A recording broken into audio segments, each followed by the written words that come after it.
Good morning. Well, this weekend we're going to do a little trip, or a 5-day long weekend out to Athens.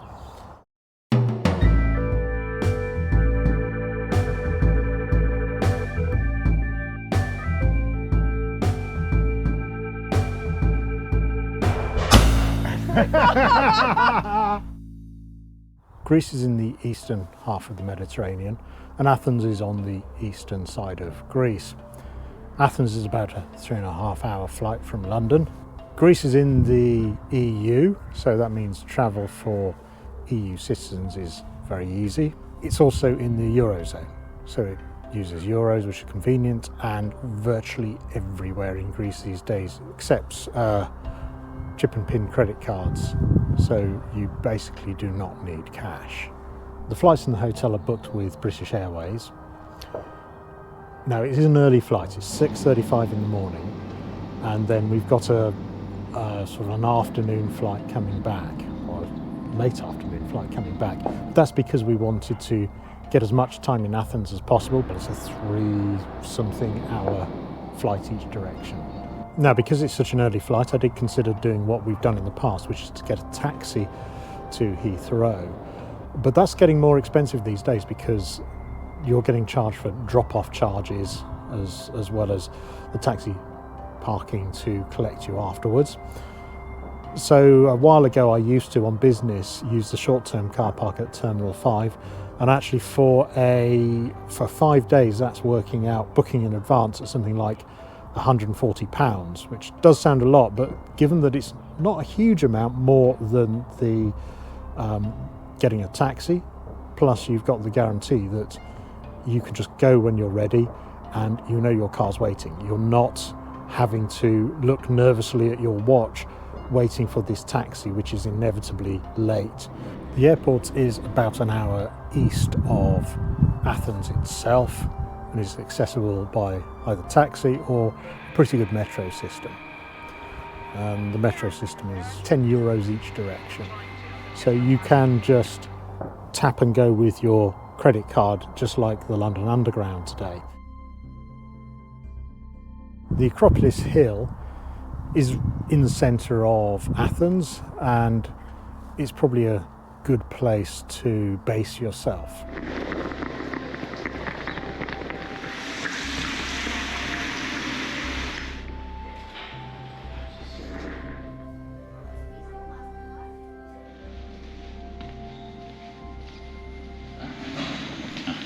Do you want to get some tasting? Perfect.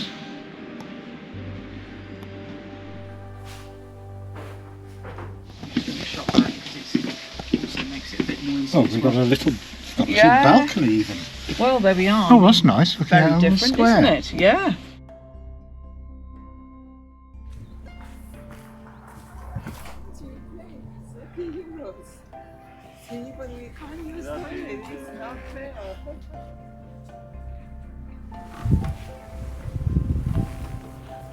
It's Saturday morning. We booked the first time slot to get into the Acropolis, so that's the 8 a.m. to 9 a.m. slot. So I'm glad we didn't leave it to the last minute to go in our time slot to go up to the entrance, because we found the entrance is actually closed, or the main entrance, so we're now going to have to go to the lower entrance, which is just down here on the left. I'm actually heading back to where the main entrance was, just to do the Acropolis first, so it might be quieter. Come back and do this later.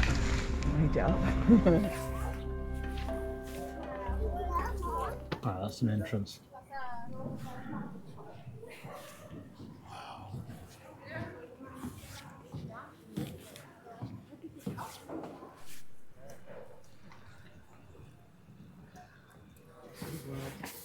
She's like leaning back on her over the pool.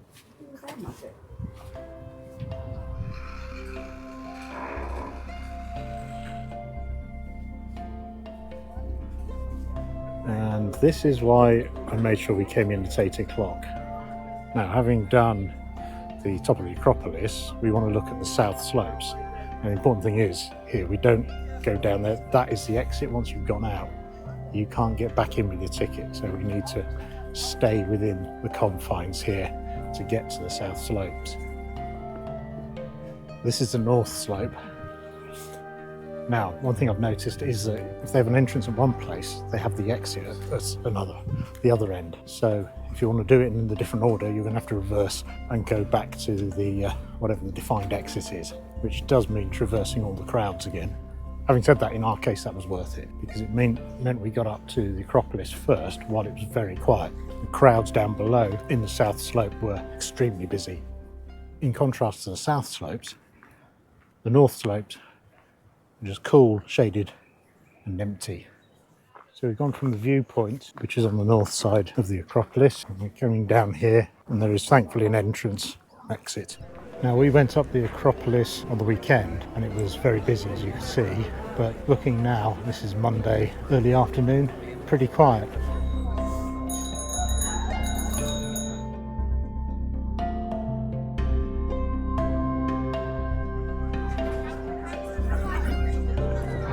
Well, this is inconvenient. Big queue for the Acropolis Museum. At least it's open now. This morning it was closed because of an industrial dispute, but that only lasted for the morning. So this is the main entrance here. You come from the Acropolis is over there. You're coming off the pedestrian street there and enter over here. Now note that this museum is open different times depending on the day of the week.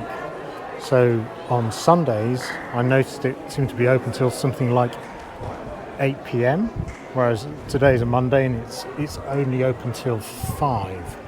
So if you haven't purchased a ticket online, I guess you can purchase them there.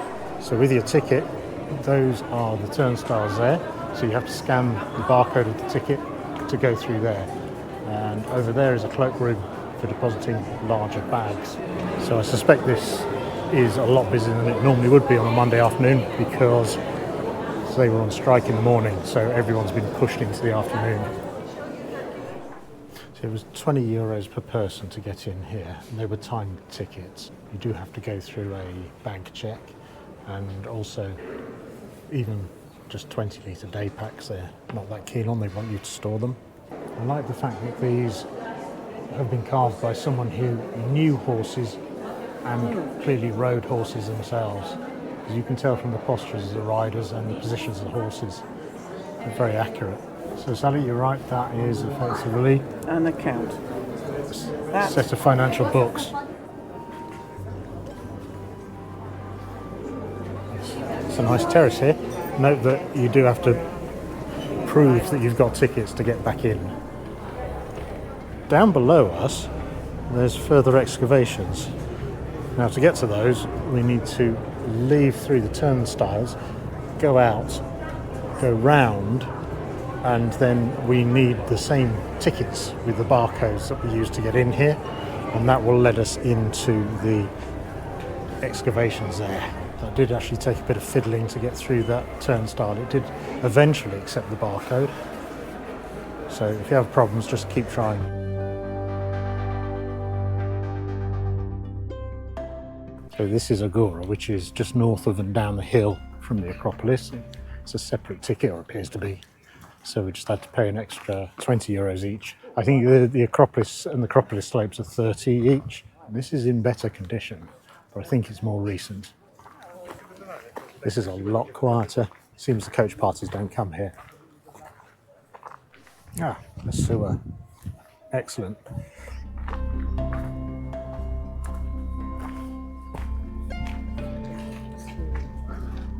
This stowe is actually 2,000 years old, although it was rebuilt in the 1950s, hence why it looks pretty brand new.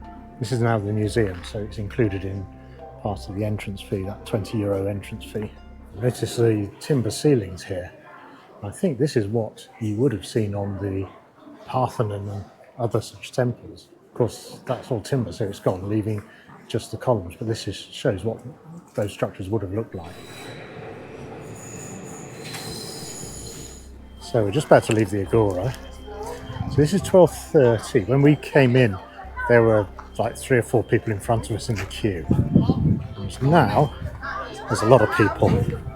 My suspicion is a lot of those people who were stuck in those big queues to visit the Parthenon have now come down here afterwards. But it's still not too bad. I mean, it's still less queuing than to get up to the Acropolis.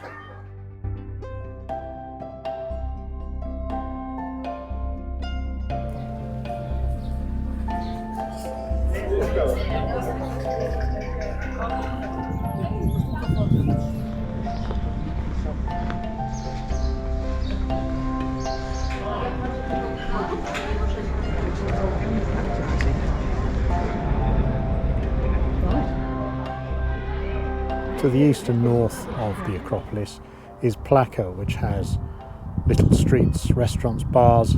So again, it's a good place to visit.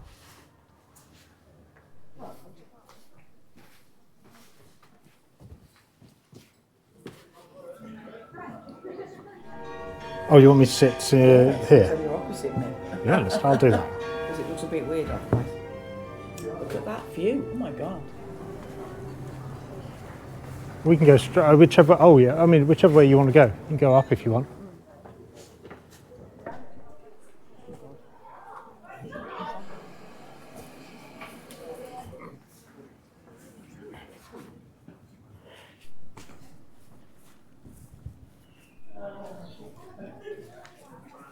Further north, you've got the sort of civic centre with Parliament Building and the sort of commercial shopping areas. You've also got some interesting markets and museums. We didn't bother visiting those. We sort of stuck to the sort of more historic areas.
Let's go up to the top.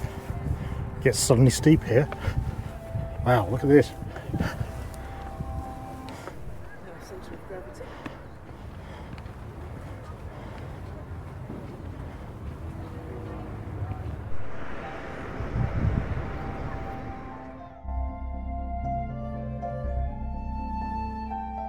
So this hill is something like 300 metres, but you do actually get a fair way up. Just climbing up the streets, surface streets, which are easy. But then it's a pretty good path coming up here. And it's worth it for the walk. If you do it early in the morning, then you have the advantage that the sun's behind you, so you get a great view, you get the colours right, and it's quieter and it's cooler. You don't want to be doing this in the hot heat. Now, if you don't want to, you don't have to climb this all under your own power. There is a funicular which goes up and down. I think it's 10 euros one way or 13 euros round trip. I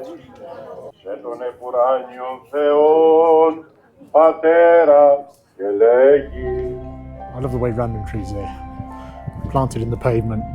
It's got oranges growing in them. So here's a little museum for tucked away on a back street. Ancient Greek technology. Oops. European Museum of the Year.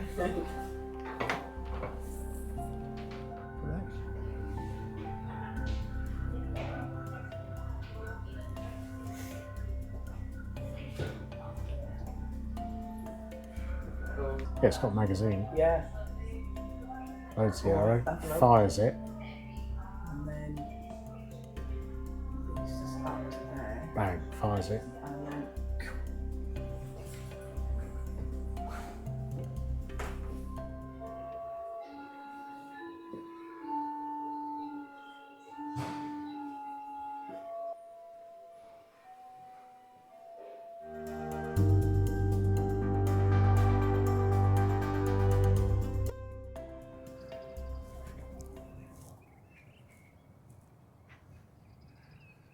With all the cost and the queuing and all the repair work, the Acropolis actually looks better from a distance, and it's free. Athens is a sprawling metropolis. When you see it from above, from any of the tall hills, you just see how far it goes. It's built up for miles and miles. The centre, however, is pretty compact, and if you can stay in a hotel close to the Acropolis there, it's a whole different world. You don't have the traffic, you don't have as much noise, and it's a bit like the centre of Rome in that respect.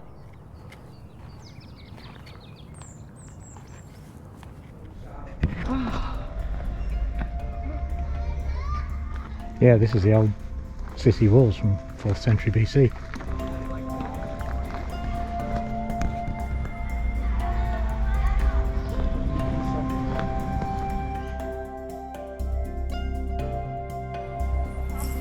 Yeah, this is a tram. Now, you're going to need your money. That's it. So we're going to need to tap on. Yeah. Yep. Okay. Επόμενη στάση, Fix. Παρακαλούμε, αποδημαστείτε από τη δεξιά πλευρά του τραμ. Ευχαριστώ. So this suffers the same problem as the metro, where you've got his and hers cars with the same ID. It doesn't like it. And you only have to tap once. You tap to get on. Yeah. You don't tap to get off like on the metro. So I think that's something like €1.20 for Is that each ride on that.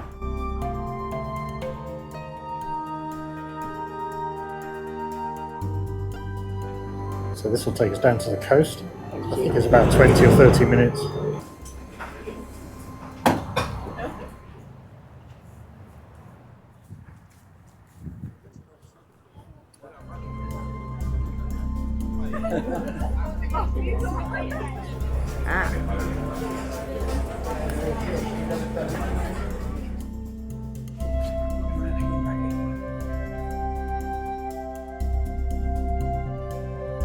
So now we're back. What do we think about Athens? Well, I was very pleased with it. It was probably better than I thought it was going to be.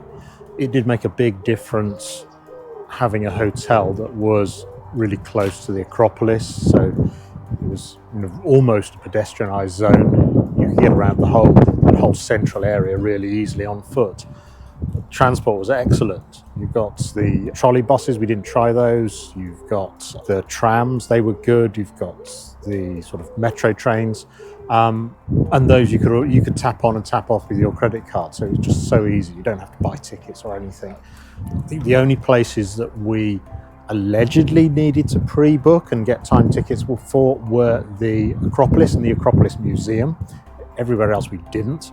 To be honest, you could see so much free of charge.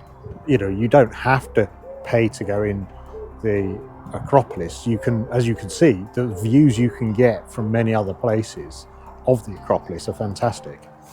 The old Roman Agora, that is definitely worth a visit because it's quiet there. The temple's in lovely condition. There's a museum. So if you didn't do the Acropolis Museum, if you didn't do the Acropolis itself, I would do that Roman Agora. People were lovely, and there's nothing bad I can really say about it. So it's definitely worth a visit. Okay, well, hopefully that was helpful, everyone, and see you for the next adventure. Cheers, everyone.